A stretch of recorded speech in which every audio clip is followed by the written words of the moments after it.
আসসালামু আলাইকুম। প্রথম পাঠশালার পক্ষ থেকে সবাইকে আন্তরিক অভিনন্দন। আজকের টপিক সাধারণ জ্ঞান। আজকে আমরা জানব সাম্প্রতিক ও সমসাময়িক বিষয়াবলী। প্রথমে আমরা জানব কোটা সংস্কার আন্দোলন 2024। কোটা সংস্কার আন্দোলনের প্রথম শহীদ হন রংপুরের আবু সাইদ। তিনি ছিলেন বেগম রোকেয়া ইউনিভার্সিটির ইংরেজি ডিপার্টমেন্টের শিক্ষার্থী। তার বাসা পীরগঞ্জ, রংপুর। কোটা সংস্কার আন্দোলনের আরেকজন শহীদ ভাই হচ্ছেন মীর মুগ্ধ। তিনি শহীদ হওয়ার আগ মুহূর্ত তার বিখ্যাত একটি কথা ছিল যে পানি লাগবে পানি। আন্দোলনকালীন সময় শাসক দমন নিপীড়ন চিত্র আমরা দেখতে পাচ্তেছি।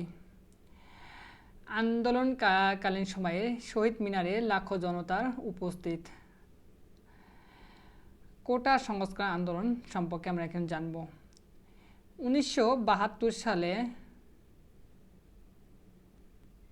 বাংলাদেশের সরকারি চাকরির ক্ষেত্রে কোটা ব্যবস্থা প্রবর্তন করা হয়। পরবর্তীতে বিভিন্ন সময়ে সংস্কারের দাবি উঠলেও 2018 সালে এটি আন্দোলনের রূপ নেয়। ফলে 2018 সালে 4 অক্টোবর প্রথম ও দ্বিতীয় শ্রেণীর চাকরিতে কোটা ব্যবস্থা বাতিল করে পরিপত্র জারি করে সরকার। 6 ডিসেম্বর 2021 সালে 7 মুক্তিযুদ্ধের সন্তান হাইকোর্টে রিট আবেদন করে।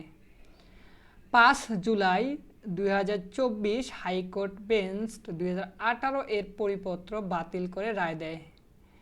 6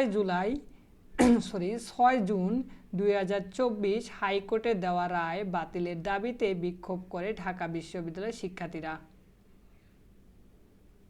এখন আমরা জানব কোটা সংস্কার আন্দোলনের দিনলিপি সম্পর্কে। প্রথমে আমরা 5 জুন 2024 সম্পর্কে জানব।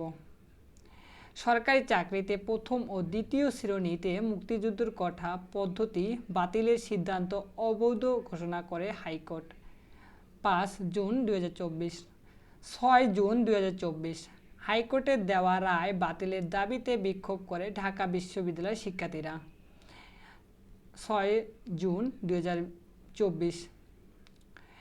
1 জুলাই 2024 বৈষম্য বিরোধী ছাত্র আন্দোলন অ্যান্টি ডিসক্রিমিনেশন স্টুডেন্ট মুভমেন্ট প্রতিষ্ঠিত হয় এবং এর ব্যানারের মাধ্যমে শিক্ষার্থীদের আন্দোলন সূচনা হয়।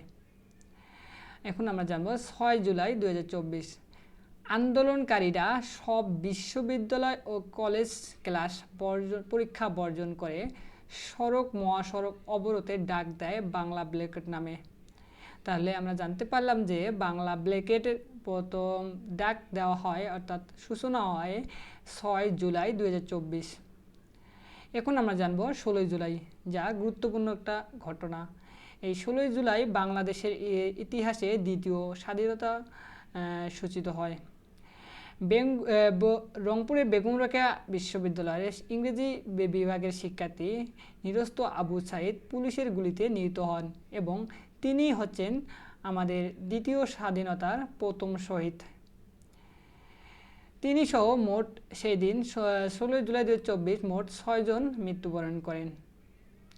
17 জুলাই 2024 শিক্ষার্থীরা সারা দেশে কমপ্লিট শাটডাউনের কর্মসূচি ঘোষণা করেন। তাহলে শিক্ষার্থীরা সারা দেশে কমপ্লিট শাটডাউন কর্মসূচি ঘোষণা দেন 17 জুলাই 2024। এখন আমরা জানব 18 জুলাই 2024 সরকার সারা দেশে মোবাইল ইন্টারনেট পরিষেবা বন্ধ করে দেয়। মীর মাহফুজ রহমান মুগ্ধ মাথায় গুলি লেগে নিহত হন এই 18 জুলাই 2024 সালে। তার স্মরণীয় কথা, ভাই পানি লাগবে কারো, পানি যা বাংলার মানুষকে কাঁদায়।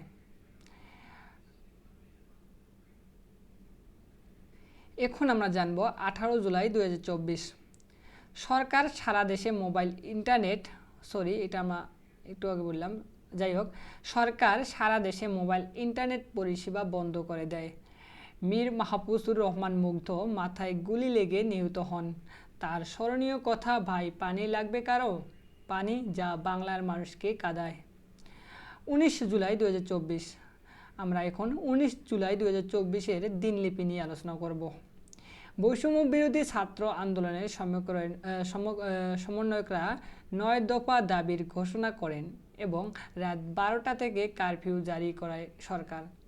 আমরা একটা গুরুত্বপূর্ণ তথ্য জানলাম যে কারফিউ জারি করা হয় রাত 12টায়, আর এর দিনলিপি হচ্ছে 19 জুলাই 2024। এখন আমরা জানব 21 জুলাই 2024। 7 জন বিচারপতি পূর্ণাঙ্গ বেঞ্চ পূর্বের কোটা পদ্ধতি বাতিল করে 93% মেধা, 5% মুক্তিযোদ্ধার সন্তান, 1% প্রতিবন্ধী ও তৃতীয় লিঙ্গ এবং 1% ক্ষুদ্র নৃগোষ্ঠীর কোটা রাখার পক্ষে রায় দেয়।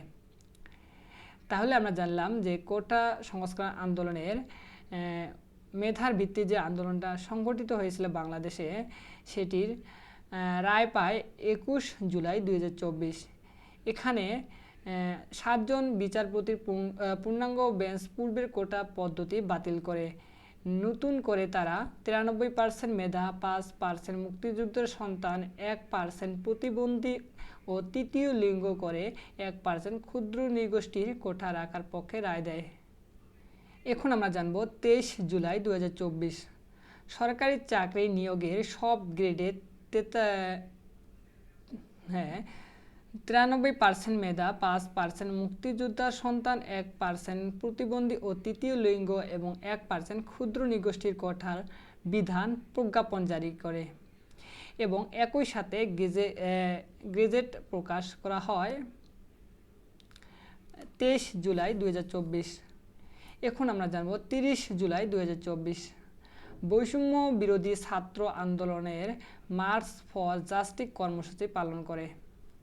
অর্থাৎ বৈষম্য বিরোধী ছাত্র আন্দোলনে মার্চ ফর জাস্টিস কর্মসূচি প্রথম পালিত হয় 30 জুলাই 2024। 1 আগস্ট 2024। বৈষম্য বিরোধী ছাত্র আন্দোলনে নিহতদের স্মরণে রিমেম্বারিং আওয়ার হিরোস কর্মসূচি পালন করে। অর্থাৎ 1 আগস্ট 2024 বৈষম্য বিরোধী ছাত্র আন্দোলনের নিহতের স্মরণে রিমেম্বারিং আওয়ার হিরোস কর্মসূচি পালন করে বৈষম্য বিরোধী ছাত্র আন্দোলন শিক্ষার্থীরা। 3 আগস্ট 2024। সরকারের পদত্যাগে 1 দফা দাবিতে অসহযোগ আন্দোলনের ডাক দেয় শিক্ষার্থীরা। ছাত্রদের দাবির সঙ্গে সঙ্গতি জানাতে ঢাকা কেন্দ্রীয় শহীদ মিনারে লাখো মানুষের সমবেত হয়। তাহলে আমরা জানতে পারলাম 1 দফা দাবির অসহযোগের আন্দোলনের ডাক দেওয়া হয় 3 আগস্ট 2024। 4 আগস্ট 2024। বৈষম্য বিরোধী ছাত্ররা মার্চ টু ঢাকা কর্মসূচি ঘোষণা দেয়। খুব গুরুত্বপূর্ণ একটা প্রশ্ন যে বৈষম্য বিরোধী ছাত্ররা মার্চ টু ঢাকা কর্মসূচির ঘোষণা দেওয়া হয় 4 আগস্ট 2024। এখন আমরা জানব গুরুত্বপূর্ণ একটা দিনলিপি 5 আগস্ট 2024। কারণ এই দিনে বাংলার দ্বিতীয় স্বাধীনতার সূচনা হয় এবং আমরা দ্বিতীয়বারের মতো স্বাধীনতা অর্জন করি। ক্ষমতাচ্যুত হন সাবেক প্রধানমন্ত্রী শেখ হাসিনা এবং গণভবন থেকে সামরিক হেলিকপ্টারে দেশ ছাড়েন তিনি। আর অন্তর্বর্তীকালীন সরকারের গঠনের ঘোষণা দেন সেনাপ্রধান। এখন আমরা জানব বৈষম্য বিরোধী ছাত্র আন্দোলনের উল্লেখযোগ্য শহীদ। আবু সাইদ, মীর মুগ্ধ, ফারহান ফায়াজ, রিয়া গোপাল নাফিস, রাকিব হাসান, নূর হোসেন, মোহাম্মদ শাহজাহান, আব্দুল আহমেদ, সজীব সরকার, আবদুল্লাহ আল মামুন, মোহাম্মদ ফারুক, দীপ্ত দে, তাহমিনা তামিম সহ অনেকে।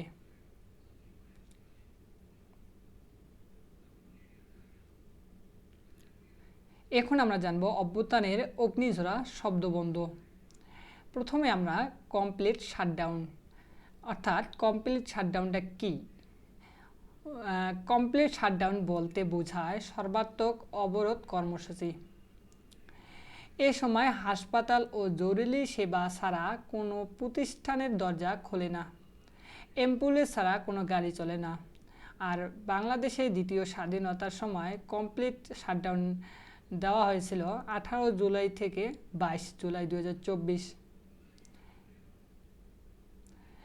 Digital crackdown. ডিজিটাল ক্র্যাকডাউন হচ্ছে ইন্টারনেট বন্ধ করে বা সামাজিক যোগাযোগ মাধ্যম বন্ধ করে ব্যক্তি ও গোষ্ঠীর কণ্ঠস্বর, আচরণ, কার্যক্রম ইত্যাদি সীমাবদ্ধ করতে গৃহীত পদক্ষেপকে ডিজিটাল ক্র্যাকডাউন বলে। Resistance week. Resistance week 13 August 2024 থেকে 4 দফা দাবিতে বৈষম্য বিরোধী ছাত্র আন্দোলনের ব্যানারে সারা দেশে সপ্তাহব্যাপী রকমারি কর্মসূচির মাধ্যমে পালন করা হয় রেজিস্ট্যান্স উইক কর্মসূচি। দ্রোহের কর্মসূচি 1 আগস্ট 2024 জাতীয় প্রেস ক্লাবের সামনে দ্রোহ যাত্রা বা অন্যায়ের বিরুদ্ধে রুখে দাঁড়াতে সমাবেশ ও মিছিল অনুষ্ঠিত হয়। এই সমাবেশে ছাত্র, শিক্ষক, সুধী সমাজ অংশগ্রহণ করে। এখন আমরা জানব ব্লক রেড। ব্লক রেড হচ্ছে অপরাধী আটক করতে কোনো এলাকা ঘেরাও করে বাড়ি বাড়ি তল্লাশি চালানোকে পুলিশের ভাষায় ব্ল্যাক রেড বলে। ব্ল্যাক রেড হচ্ছে অপরাধীদের আটক করতে কোনো এলাকা ঘেরাও করে বাড়ি বাড়ি তল্লাশি চালানোকে পুলিশের ভাষায় ব্ল্যাক রেড বলা হয়। এখন আমরা জানব 36 জুলাই। কেন 36 জুলাই সে সম্পর্কে আমরা জানবো এখন। 36 জুলাই বলতে 2024 সালের 5 আগস্টকে নির্দেশ করে। বৈষম্য বিরোধী ছাত্র আন্দোলনকারীর দাবি পূরণ না হওয়া পর্যন্ত জুলাই মাস গণনা করার কথা জানান। 5 আগস্ট শেখ হাসিনা পদত্যাগ 36 জুলাই অর্থাৎ দ্বিতীয় স্বাধীনতা হিসেবে অভিহিত করেন আন্দোলনকারীরা। আমরা আরেকবার জানব যে 36 জুলাই বলতে 2024 সালের 5 আগস্টকে নির্দেশ করে। বৈষম্য বিরোধী ছাত্র আন্দোলনকারীরা দাবি পূরণ না হওয়া পর্যন্ত জুলাই মাস গণনা করার কথা জানান। 5 আগস্ট শেখ হাসিনা পদত্যাগ 36 জুলাই দ্বিতীয় স্বাধীনতা হিসেবে অভিহিত করেন শিক্ষার্থীরা। এখন আমরা জানব গণপদযাত্রা। গণপদযাত্রা অর্থাৎ মাস ওয়াকিং। অসংখ্য মানুষ কোনো দাবি আদায়ের কোনো দিকে গমন করাকে গণপদযাত্রা বলে। 14 জুলাই 2024 ছাত্ররা গণভবন স্মারকলিপি দিতে যায়, এটাকেই আমরা গণপদযাত্রা বলতে পারি। অসহযোগ আন্দোলন। আমরা পূর্বেই মনে করতে পারি যে বাংলাদেশে প্রথম অসহযোগ আন্দোলনের ডাক দেওয়া হয়েছিল 3 মার্চ 1971 সালে। আর 2024 সালে অসহযোগ আন্দোলনের 2024 সালে আমরা আরও একটি অসহযোগের আন্দোলনের ডাক শুনতে পারি। অসহযোগ আন্দোলন বলতে বোঝায় সর্বক্ষেত্রে সরকারকে অসহযোগিতা করার আন্দোলনকে। 3 আগস্ট 2024 অনির্দিষ্টকালের জন্য অসহযোগের আন্দোলনের ডাক দেওয়া হয়। তাহলে আমরা 2024 সালে 3 আগস্ট 2024 অসহযোগের আন্দোলন ডাক দেওয়া হয়। আর বাংলাদেশের প্রথম অসহযোগের আন্দোলনের ডাক দেওয়া হয় 3 মার্চ 1971। ফেসিবাদ। ফেসিবাদ কি? ফেসিজম ইতালীয় শব্দ ফেসিমো ও ফেসিও শব্দ থেকে উদ্ভব। ইতালির মুসোলিনি তার নিজের আন্দোলনের প্রতীক হিসাবে ফেসিস গ্রহণ করেন। ফেসিবাদের বৈশিষ্ট্য স্বৈরাচারী নেতৃত্ব, বিরোধীদের জোরপূর্বক দমন, রাষ্ট্রের সকল বিভাগের উপর কঠোর নিয়ন্ত্রণ আরোপ করা ইত্যাদি। তাহলে আমরা ফেসিবাদের 3টি বৈশিষ্ট্য জেনে নিলাম। জেন জেড হলো জেনারেশন জেড এর সংক্ষিপ্ত রূপ। 1997 থেকে 2012 সালের মধ্যে যারা জন্মগ্রহণ করেছেন তারা এই প্রজন্মের অন্তর্ভুক্ত। তাহলে এই বাংলাদেশ তৃতীয় স্বাধীনতার এই জেনারেশন জেড অর্থাৎ এই জেনজি গুরুত্বপূর্ণ ভূমিকা পালন করেন। জেনারেশন আলফা 2012 থেকে 2024 সালের জন্মগ্রহণকারী বা জন্মগ্রহণ করা তরুণদেরকে বলা হয় জেনারেশন আলফা। এখন আমরা জানব generation greatest generation. Greatest generation হচ্ছে 1901 থেকে 1927। Baby boomers generation. Baby boomers generation 1946 থেকে 1964 সাল। Generation Y. জেনারেশন ওয়াই হচ্ছে 1981 থেকে 1993 সাল পর্যন্ত। জেনারেশন আলফা 2012 থেকে 2024 সালে জন্মগ্রহণকারীদেরকে জেনারেশন আলফা বলে চিহ্নিত করা হয়। সাইলেন্ট জেনারেশন 1928 থেকে 1945 সালে জন্মগ্রহণকারীদেরকে সাইলেন্ট জেনারেশন বলা হয়। Generation x. জেনারেশন এক্স হচ্ছে 1965 থেকে 1980 সাল পর্যন্ত সময়কালীকে। জেনারেশন জেড 1997 থেকে 2012 সালে যাদের জন্মগ্রহণ করেছেন তাদেরকে জেনারেশন জেড এর আওতাভুক্ত করা হয়েছে। এখন আমরা জানব অন্তর্বর্তীকালীন সরকার। রাষ্ট্রপতি সংসদ বিলুপ্ত ঘোষণা করেন 6 আগস্ট 2024। রাষ্ট্রপতি সংসদ বিলুপ্ত ঘোষণা করেন 6 আগস্ট 2024। অন্তর্বর্তীকালীন সরকার গঠন করা হয় 8 আগস্ট 2024। রাষ্ট্রপতি সংসদ বিলুপ্ত ঘোষণা করেন 6 আগস্ট আর অন্তর্বর্তীকালীন সরকার গঠন করা হয় 8 আগস্ট 2024। অন্তর্বর্তীকালীন সরকারের মোট সদস্য ছিল 21 জন। অন্তর্বর্তীকালীন সরকারের মোট সদস্য ছিল 21 জন। রাষ্ট্রপতি প্রধান উপদেষ্টা ডক্টর মোহাম্মদ ইউনূসকে শপথবাক্য পাঠ করান 8 আগস্ট 2024। অন্তর্বর্তীকালীন সরকারে বৈষম্যবিরোধী ছাত্র আন্দোলনের 2 সমন্বয়ক উপদেষ্টা হয়েছেন নাহিদ ইসলাম ও আসিফ মাহমুদ সজীব ভুঁইয়া। অন্তর্বর্তীকালীন সরকার বৈষম্য বিরোধী ছাত্র আন্দোলনের 2 সমন্বয়ক উপদেষ্টা হয়েছেন নাহিদ ইসলাম ও আসিফ মাহমুদ সজীব ভুঁইয়া। প্রধান উপদেষ্টা ডক্টর মোহাম্মদ ইউনূসের প্রেস সচিব হলেন শফিকুল আলম। প্রধান উপদেষ্টা ডক্টর মোহাম্মদ ইউনূসের প্রেস সচিব হলেন শফিকুল আলম। অন্তর্বর্তীকালীন সরকারের নারী উপদেষ্টা ছিল মোট 4 জন। তারা হলেন সৈয়দা রেজওয়ানা হাসান, শারমিন এস মোরশেদ, ফরিদা আক্তার, নূরজাহান বেগম। অন্তর্বর্তীকালীন সরকারের নারী উপদেষ্টা মোট 4 জন। তারা হলেন সৈয়দা রেজওয়ানা হাসান, শারমিন এস মোরশেদ, ফরিদা আক্তার, নূরজাহান বেগম। প্রধান উপদেষ্টা ডক্টর মোহাম্মদ ইউনূসের দায়িত্ব। ডক্টর মোহাম্মদ ইউনূস তার মন্ত্রণালয়গুলো যে মন্ত্রণালয়ের দায়িত্ব পেয়েছেন সেগুলো হচ্ছে প্রতিরক্ষা মন্ত্রণালয়, খাদ্য মন্ত্রণালয়, জনপ্রশাসন মন্ত্রণালয়, বেসামরিক বিমান পরিবহন ও পর্যটন মন্ত্রণালয়। আর তিনি মন্ত্রিপরিষদ বিভাগের প্রধান আর সশস্ত্র বাহিনী বিভাগের প্রধান। এখন আমরা জানব তত্ত্বাবধান সরকারের প্রধান উপদেষ্টাগণ, অর্থাৎ বাংলাদেশে আজ পর্যন্ত যারা তত্ত্বাবধান সরকারের উপদেষ্টা হিসেবে দায়িত্ব পালন করেছেন তাদের নাম ও কার্যকাল। প্রথমে তত্ত্বাবধান সরকারের উপদেষ্টা হিসেবে দায়িত্ব পালন করেন বিচারপতি শাহাবুদ্দিন আহমেদ। তিনি 6 ডিসেম্বর 1990 থেকে 9 অক্টোবর 1991। দ্বিতীয় তত্ত্বাবধান সরকারের দায়িত্ব পালন করেন বিচারপতি মোহাম্মদ হাবিবুর রহমান। তিনি দায়িত্ব পালন করেন 30 মার্চ 1996 থেকে 23 জুন 1996। তৃতীয় তত্ত্বাবধান সরকারের দায়িত্ব পালন করেন বিচারপতি লতিফুর রহমান। তিনি 15 জুলাই 2001 থেকে 10 অক্টোবর 2001 এ দায়িত্ব পালন করেন। অধ্যাপক ইয়াসউদ্দিন আহমেদ 29 অক্টোবর 2006 থেকে 12 জানুয়ারি 2007 এ তিনি দায়িত্ব পালন করেন। ডক্টর ফখরুদ্দীন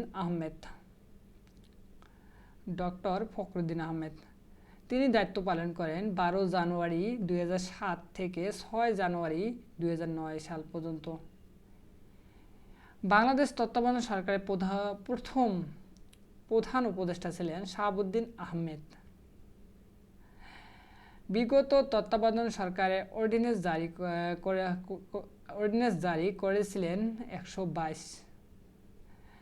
সাংবিধানিক 13তম তত্ত্বাবধায়ক সরকারের প্রধান উপদেষ্টা হন বিচারপতি হাবিবুর রহমান 1996 সালে।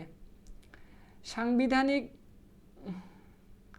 ভাবে 13তম তত্ত্বাবধায়ক সরকারের প্রধান উপদেষ্টা হন বিচারপতি হাবিবুর রহমান 1996 সালে।